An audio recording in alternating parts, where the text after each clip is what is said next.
하리스 하나님의 은혜 두 번째 시간인데요. 제가 귀여운 사진 하나 준비했습니다. 귀여운 사진 하나를 보여드리겠습니다.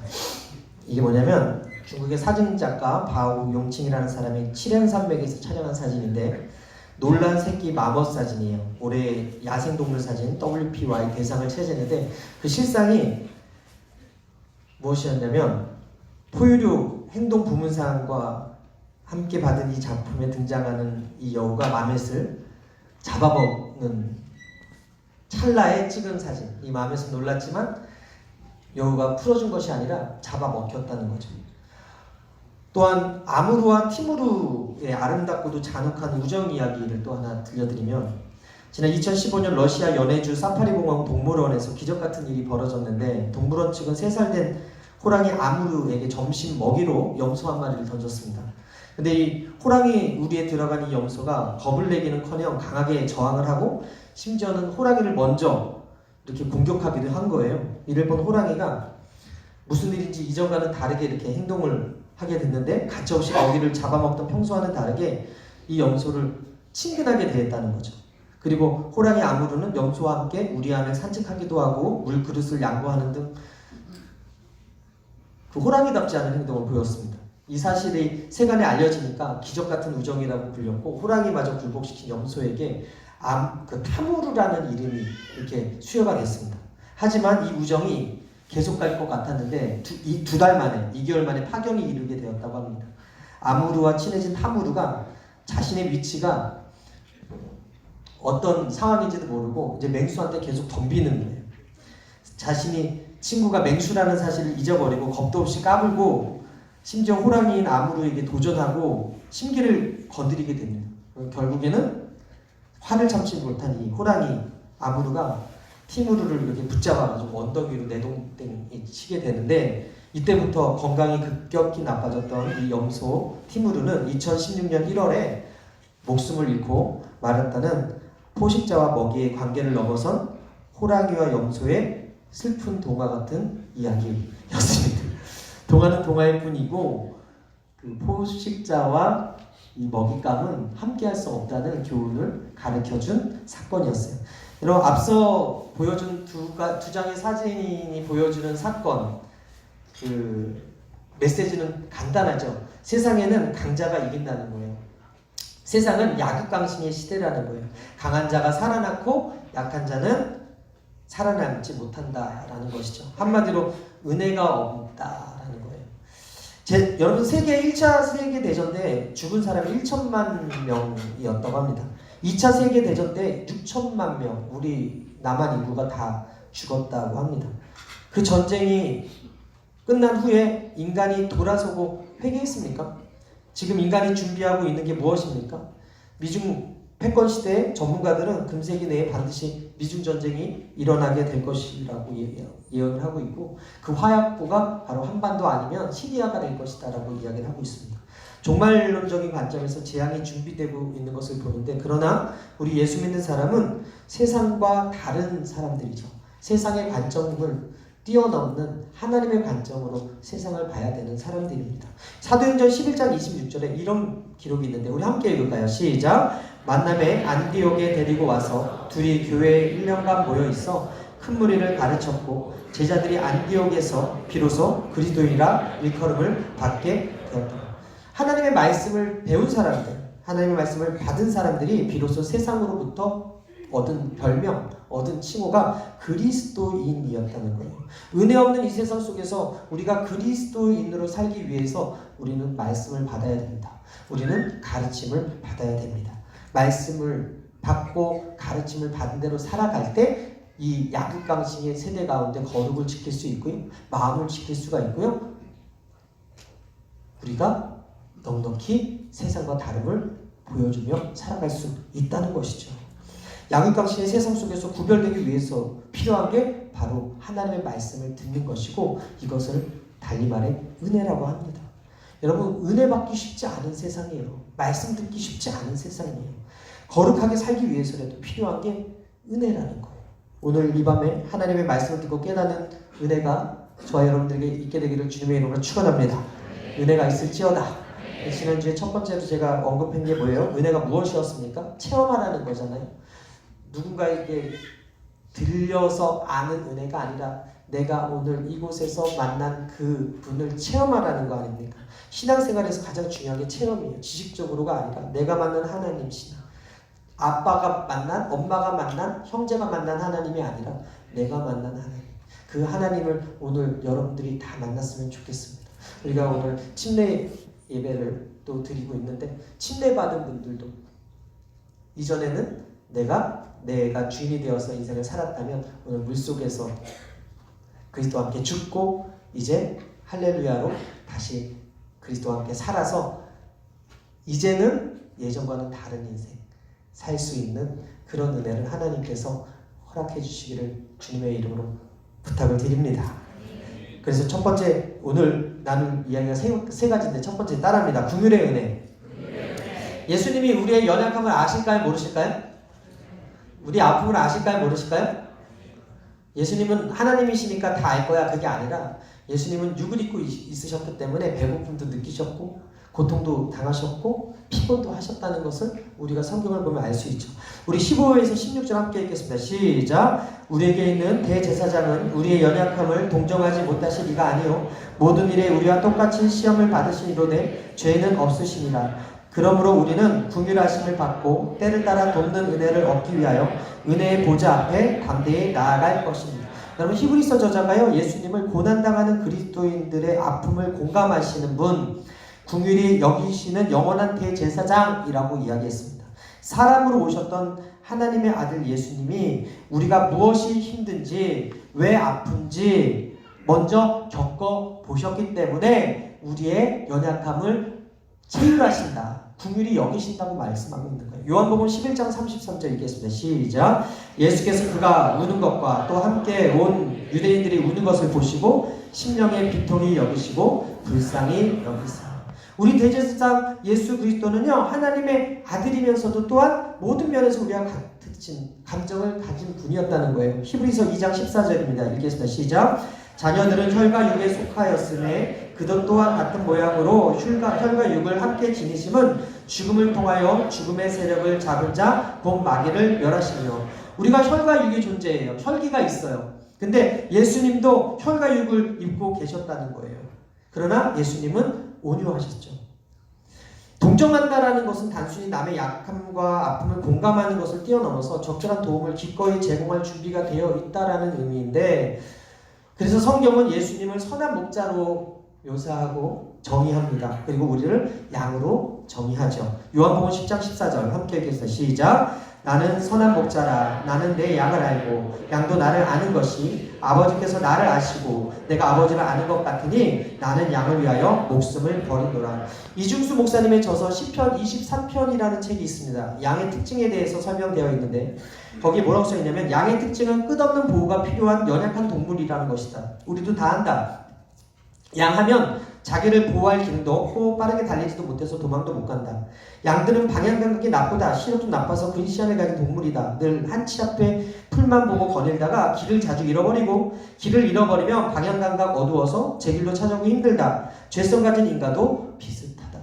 여러분 TV를 보면요. 뉴스를 보면요. 가끔 강아지가 주인 살렸다는 뉴스가 있어요.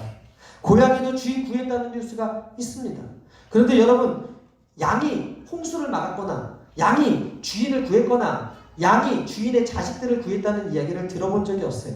양이 얼마나 머리가 나쁘냐면 양을 초원에 풀어놓고 먹이면 그 먹고 있는 그 채소의 뿌리까지 다 갉아먹어가지고 양이 한번 있는 곳에 목자가 제대로 저걸 관리를 하지 않으면 광야가 돼버린다라는 거예요. 그리고 눈이 나빠서 바로 앞에 것을 보면서 움직이는데 앞에 양이 잘못 봐서 절벽으로 떨어지면 그냥 쫓아가서 같이 절벽으로 떨어지는 존재가 양이라는 거예요. 그런데 성경이 인간을 양이라고 정의하고 있는 거예요. 이사야 53장 6절에 우리는 다 양 같아서 그릇 행하여 각기 제 길로 갔거늘 야훼께서는 우리 모두의 죄악을 그에게 담당시키셨도다 라고 이야기합니다. 각기 제 길로 갔거늘의 뜻이 무엇입니까? 인간은 제멋대로의 존재라는 거예요. 자기 생각대로 사는 존재라는 거예요. 자기 사고에 맞지 않으면 움직이지 않고 자기 사고에 맞으면 움직이는 존재라는 거예요. 이진희 목사님이 쓴 유대인의 목축 문화에서 본 시편 23편이라는 책에 이렇게 기록되어 있습니다. 만약 인간이 양을 돌보지 않았다면 양은 지구상에서 가장 먼저 사라졌을 동물이다. 절대적으로 목자의 존재가 필요한 존재가 뭐라고요? 양이라고. 양이 여러분 빨리 뜹니까? 양의 뿔이 날카롭습니까? 그들은 스스로 보호할 수 있는 안전장치가 없어요. 양의 안전, 양의 안녕은요, 목자의 역할이었어요. 양을 인도하려면 목자의 음성과 피리 소리가 매우 중요하다고 하는데, 여러분, 우리의 거친 인생길에 누가 우리의 목자가 되고 계십니까? 누가 우리의 인생길에 인도자가 되어 주고 계십니까? 여러분 지금 어떤 음성에 반응하며 살고 계십니까? 찰스 스펀전이 은혜를 체험한 후에 이런 고민을 하고 자신의 할아버지를 찾아가서 고민을 이야기했던 일화가 있어요. 할아버지에게 이렇게 얘기하는 거예요. 할아버지, 나는 하나님의 자녀가 될 수 없음이 확실해요. 하나님의 자녀가 될 수 있다면 어떻게 이처럼 악한 생각들을 내가 가질 수 있겠어요? 찰스 스펄전이 은혜 받고 한 얘기예요. 그러니까 할아버지가 뭐라 그러냐면, 정신없는 소리를 하는구나 찰스야. 내가 이처럼 유혹받는 것은 내가 그리스도인이 되었다는 증거다. 이러한 나쁜 생각은 내게서 난 것이 아니다. 그것들은 마귀 새끼들이란다. 마귀는 그런 것들을 그리스도인의 문에 놓기를 좋아한단다. 그것들을 너의 것으로 여기지 말고 집안에나 마음의 방 속에 자리를 주지 말아라. 할아버지가 그렇게 이야기했어요.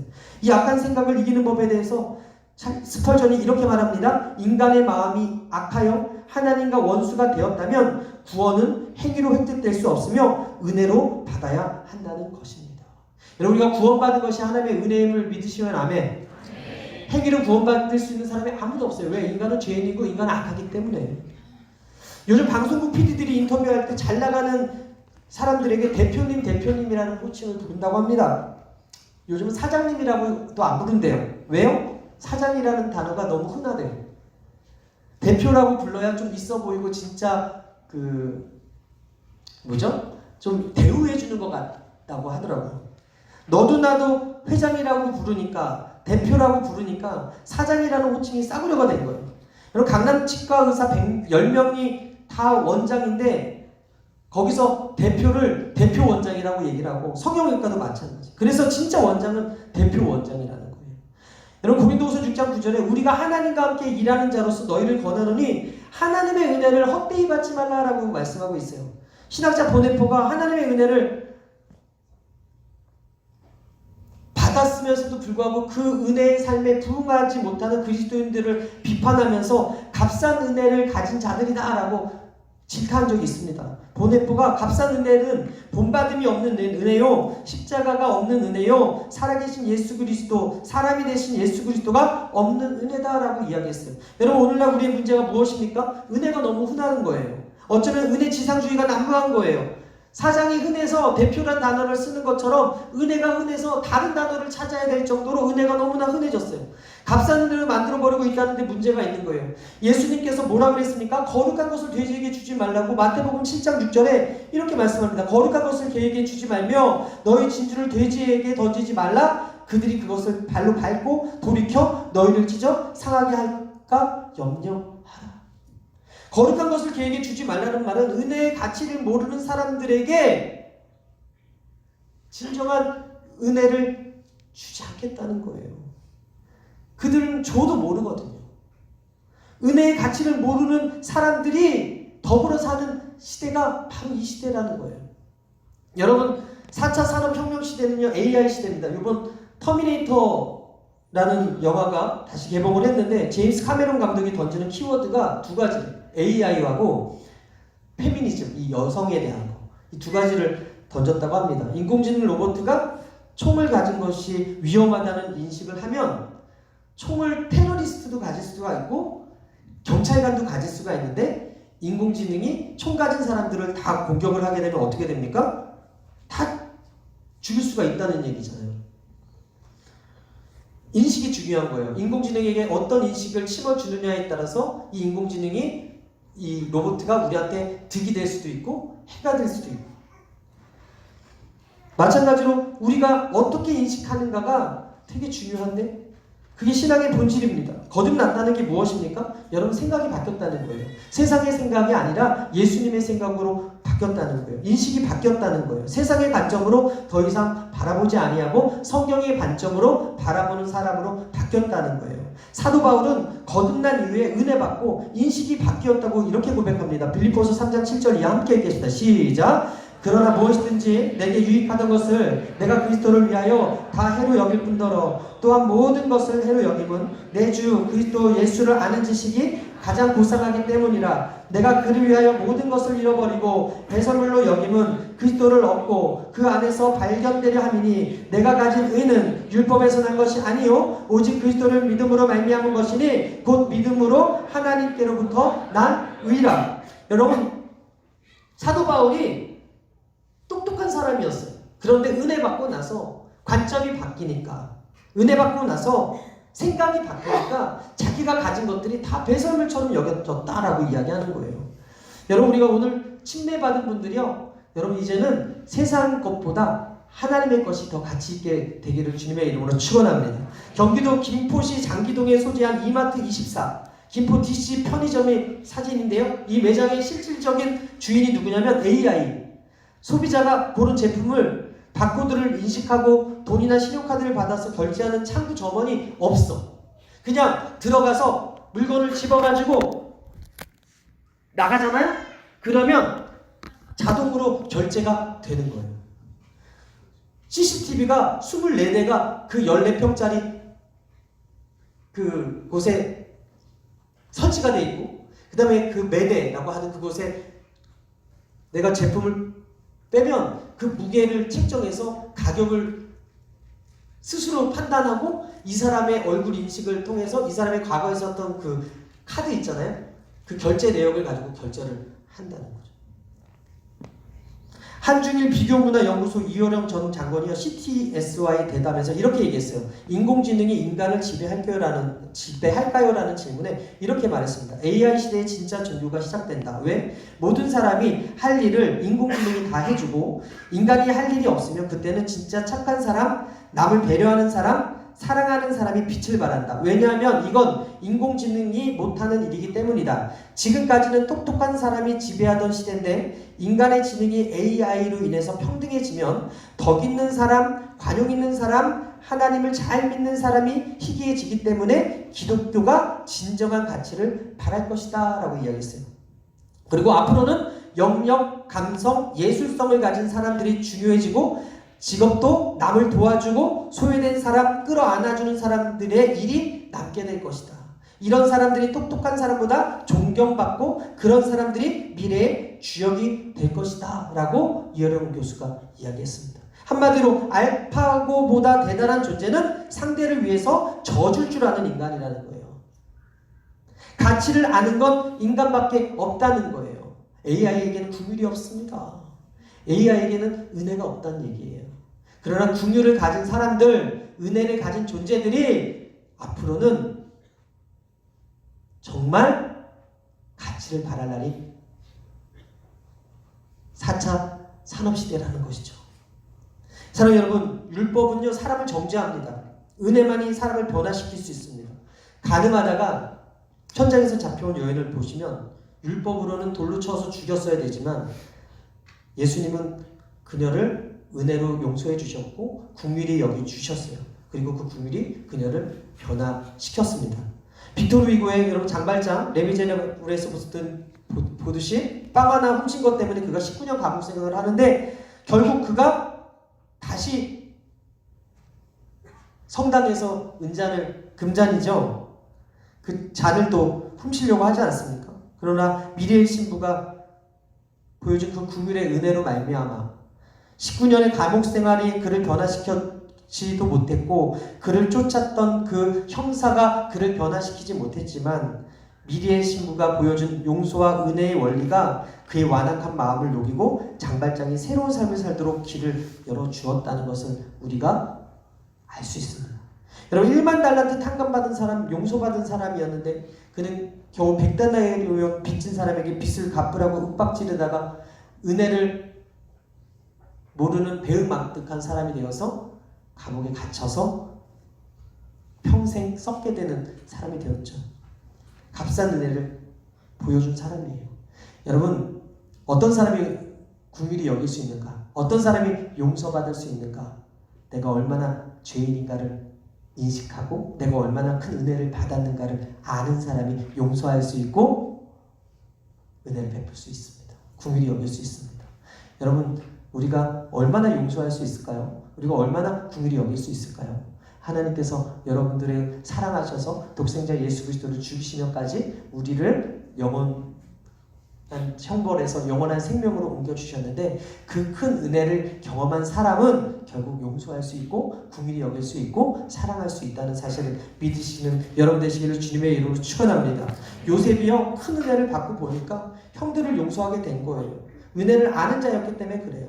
사랑하는 여러분, 오늘 은혜가 저와 여러분들에게 값없이 주어진다고 해서 이 은혜는 절대 값싼 것이 아닙니다. 왜냐하면 예수님이 십자가에서 우리를 위해서 피 흘리셨거든요. 에베소서 2장 8절 함께 읽겠습니다. 시작. 너희는 그 은혜에 의하여 믿음으로 말미암아 구원을 받았으니 이것이 너희에게서 난 것이 아니요 하나님의 선물이라. 탕자가 아버지 집을 생각하고 돌아온 게 여러분 왜 그랬습니까? 아버지 집이 넉넉했기 때문에 그래요. 여유가 있었기 때문에 그래요. 아버지의 정신적, 물질적, 영적의 풍부가 있었기 때문에 아들이 죄를 짓고도 아버지를 생각할 수 있었다는 거예요. 다시 말해, 은혜가 그의 발길을 돌이키게 한 거예요. 은혜는요, 큰아들이 주장하는 것처럼 죄인에게 주어주는 불공평하고 과분한 거예요. 그런데 저와 여러분들이 그 은혜를 예수님 때문에 받았다는 거예요. 그 은혜를 받은 우리가 그럼 어떻게 살아야 되겠습니까? 지난해 미국의 텍사스 달래스에서 있었던 일입니다. 당시 여성 경찰관 앰버 가이거가 쏜 총에 흑인 회계사 보텀이 맞아 숨졌는데, 사건 당시 가이거가 보텀이 사는 아파트 문이 열리는 것을 발견하고 자신의 집이 3층인데 남자친구랑 문자하느라고 4층까지 올라가서 4층에서 TV를 보고 있던 그 보텀이 자신의 집에 침입한 강도라고 생각하고 총을 쏴서 죽인 거예요. 게다가 가이거의 그 휴대폰에는요, 인종차별적인 메시지가 이렇게 발견이 되어가지고 큰 논란이 됐어요. 그래서 그 시민단체 배심원은요 99년형을 요구를 했고, 경찰은 28년형을 구형을 했고, 그러나 판결은 가석방 가능 10년이 판결이 된 거예요. 흑인들이 몰려와서 정의와 평화는 죽었다고 막 외치는 그 법정에서 동생 그랜트가 눈물을 머금으면서 이렇게 말합니다. 당신을 용서합니다. 당신이 하나님 앞에서 용서를 구하면 하나님이 당신을 용서할 것임을 알기 때문입니다. 그러면서 판사에게 요청합니다. 가능할지 모르지만 판사님, 제가 그녀를 안아줘도 될까요? 가이거와 동생 가이거와 그 보톰의 동생이 포옹하게 되는 그 장면이 세간의 화제가 되었는데, 그로 인해서 많은 사람들이 진정한 용서에 대해서 생각할 수 있는 사건이었다고 이야기하죠. 마태복음 5장 7절에 이런 말씀이 있어요. 긍휼히 여기는 자는 복이 있나니 그들이 긍휼히 여김을 받을 것이요. 예수님이 우리를 긍휼히 여겨 주셨어요. 그런데 우리는 그 은혜를 받고 나서도 용서하지 못하고 긍휼히 여기지 못한다면 긍휼히 여김을 받을 수 없을지도 모릅니다. 사랑하는 여러분, 긍휼에는 나이가 상관없고요, 용서에도 나이가 상관이 없어요. 은혜 받은 사람만이 은혜를 베풀 수 있어요. 오늘 이 밤에 은혜 받게 되기를 바랍니다. 은혜의 소중함과 가치를 알게 되기를 바랍니다. 그런 사람만이 그 은혜를 삶 가운데 누리며 살 수 있다는 거예요. 그런 사람이 많아지면 이 세상에서 천국을 경험할 기회가 많아지는 거예요. 카리스가 그 은혜를 기억하고 은혜를 베푸는 공동체가 되기를 주님의 이름으로 축원합니다. 두 번째 따라하겠습니다. 나아가는 은혜. 나아가는 은혜. 16절 함께 읽겠습니다. 시작. 그러므로 우리는 긍휼하심을 받고 때를 따라 돕는 은혜를 얻기 위하여 은혜의 보좌 앞에 담대히 나아갈 것입니다. 양승현 크리스천의 기도라는 책에 이렇게 써 있습니다. 오래전 할아버지를 만났습니다. 그 할아버지 집 앞에 모든 벽은 온통 흑백 사진으로 가득했는데 과거 대통령 비서로 있을 때 대통령과 함께 찍은 것이라고 했습니다. 할아버지는 낡은 명함 한 장을 꺼내 보여주셨는데 거기에는 무시허입이라는 글귀가 적혀 있었습니다. 아무 때나 너는 내 앞에 나올 수 있다 라는 대통령의 보증한 표시였습니다. 할아버지는 어떤 통제도 없이 언제든 대통령 앞에 나아가는 특권이 있었던 것을 매우 자랑스럽게 생각했습니다. 이처럼 인간의 권력자와의 관계도 평생 자랑거리가 됩니다. 사실 우리에게도 하나님이 부여하신 무시허입의 특권이 있습니다. 그것은 바로 기도입니다. 마가복음 1장 35절 함께 읽겠습니다. 시작. 새벽 아직도 밝기 전에 예수께서 일어나 나가 한적한 곳으로 가사 거기서 기도하시더니. 일어나 나가 한적한 곳으로 가사. 따라합니다. 일어나 나가 한적한 곳으로 가사. 여러분, 우리가 새벽 예배 나올 때 눈을 뜨고 잠깐 기도하고 또 눈을 감는 게 아니에요. 눈을 뜨고 일어나서 나가서 기도의 자리로 나가는 게 중요하다는 거죠. 예수님께서 기도하시기 위해서 그 자리에 머물러 계시지 않았다는 거예요. 누워서 기도하지 않으셨다는 거예요. 일어났습니다. 장소를 바꿨어요. 그리고 새벽 미명에 나가 한적한 곳에서 늘 기도하셨다. 우리가 생활 속에서 죄 짓는 거 다 기도 부족입니다. 우리가 삶 속에서 잘못된 선택하는 것도 다 기도 부족입니다. 목사님도 기도 안 하면 죄 짓습니다. 목사님도 기도 안 하면 잘못된 선택을 합니다. 우리는 의지적으로 자기 경건생활 시간을 확보해야 됩니다. 이것이 나아가는 겁니다. 새벽 예배 시간, 금요 철야 시간, 각자의 기도의 자리가 있다면 그 자리로 나아가야 되고 그 자리를 소중히 여겨야 됩니다. 때를 따라 돕는 은혜를 얻기 위해서 은혜의 보좌 앞으로 나아가야 됩니다. 우리들이 하나님 앞에 나아가는 것이 중요한 만큼 이를 막아서는 만만치 않는 장애물들이 도사리고 있어요. 첫 번째가 뭐냐? 우리가 하나님의 긍휼을 받지 못하게 하는 첫 번째가 바쁘다는 거예요. 직장인이나 중고등학생은 물론이고 심지어 초등학생까지도 다 바빠요. 시계추가 너무나 빨리 돌아가는 세상 속에 살아가요. 루터는 너무 바빠서 기도한다고 했는데 시간의 통제권을 여러분 빼앗기지 않게 되기를 주님의 이름으로 축원합니다. 시간의 통제권은 마귀한테 있는 것도 아니고 바쁨에게 있는 것도 아니고 나에게 있는 건데 우리가 너무나 바쁜 세상 속에 어울려 살면서 바쁜 게 자랑인 것처럼 하는 세상에 살아요. 그러나 그리고 quiet time, 큐티 하는 것, 조용한 시간에 하나님의 말씀을 받는 시간, 이게 중요한 거예요. 바쁜 시간에 한적한 곳에 가서 기도하는 시간에 있는 사람에게 하나님께서 더 시간 활용할 수 있는 지혜를 주시는 거예요. 두 번째로 은혜를 얻지 못하게 막아서는 게 재미. 최근에는 스마트폰이라는 최신 기기의 다양한 재미, 특히 SNS와 같은 소셜 네트워크에서는 시간과 공간을 가리지 않고 사람들의 마음을 빼앗고 있고 유튜브를 보면 시간이 금방 가죠.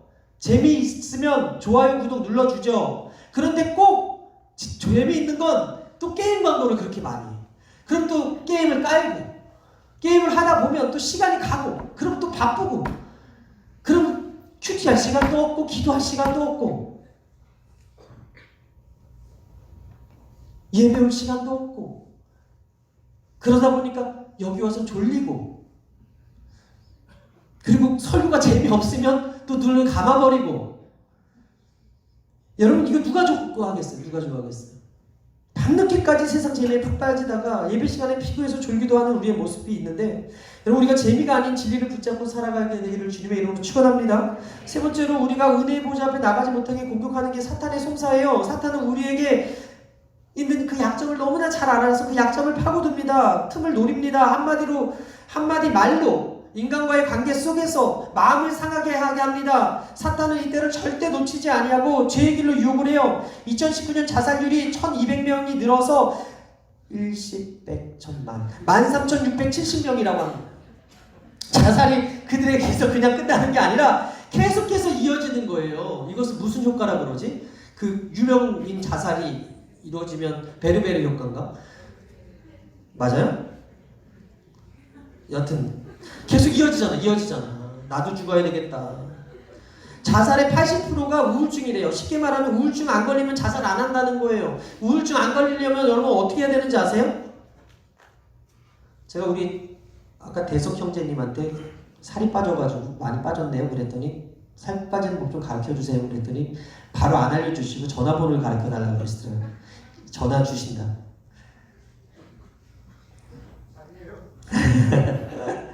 무슨 얘기냐면 우울증을 걸린 사람들이 어떤 음성을 듣고 있느냐. 무슨 얘기예요? 쉽게 말하면 우울증 안 걸리면 자살 안 한다는 거예요. 80%가.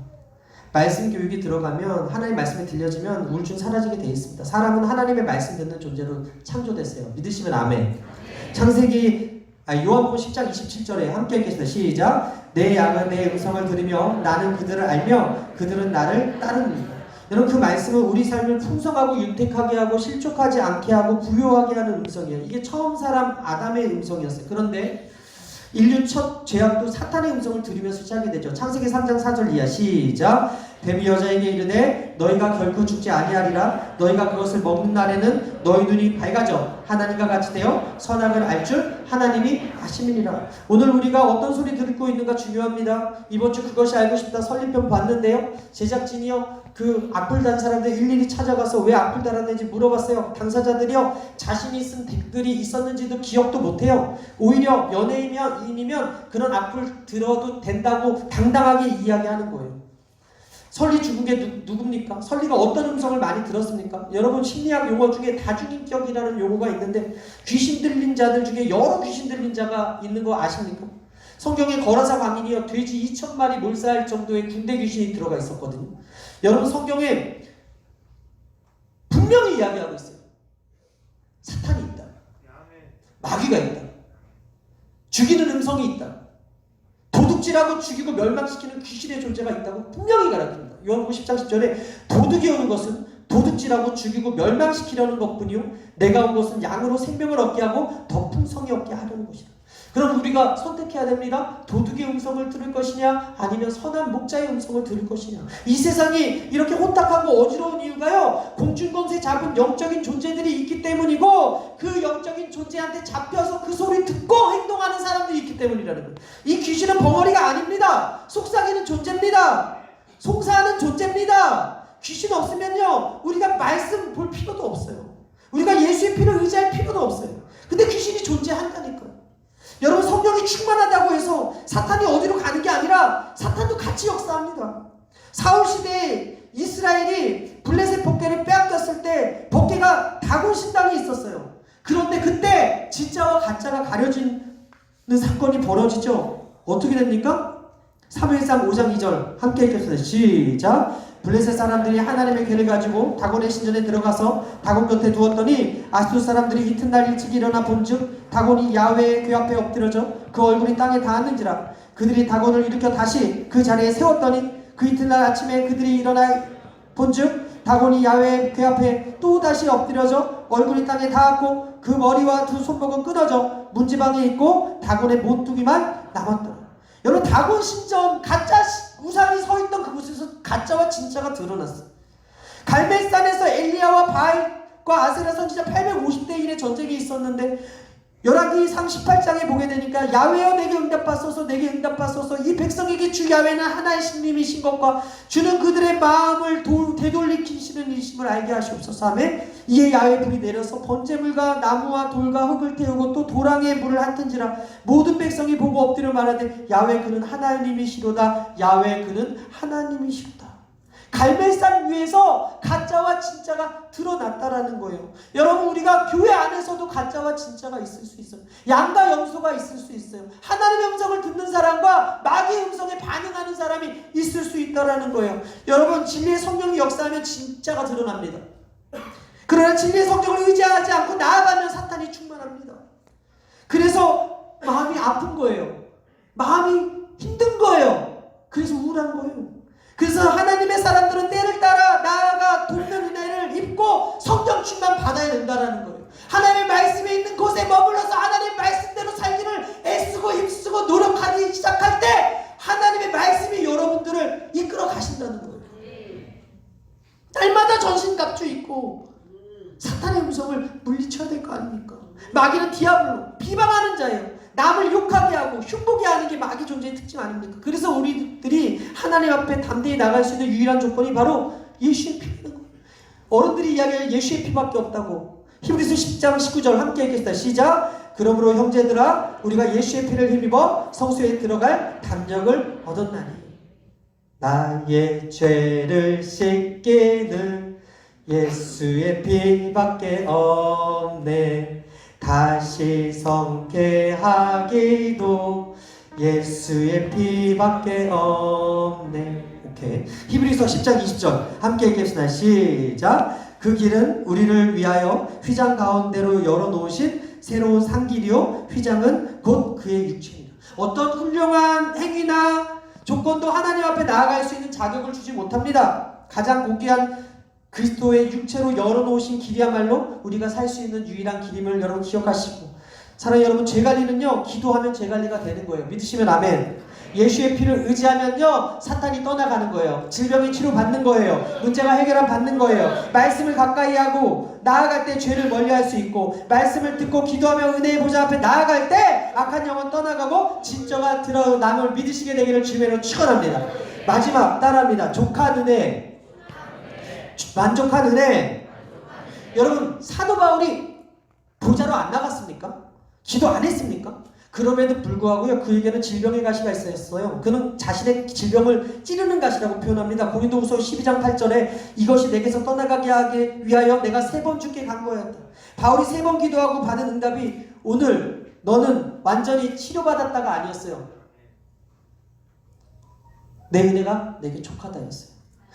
여러분, 바울이 3번 기도하고 받은 응답은 무엇이었습니까?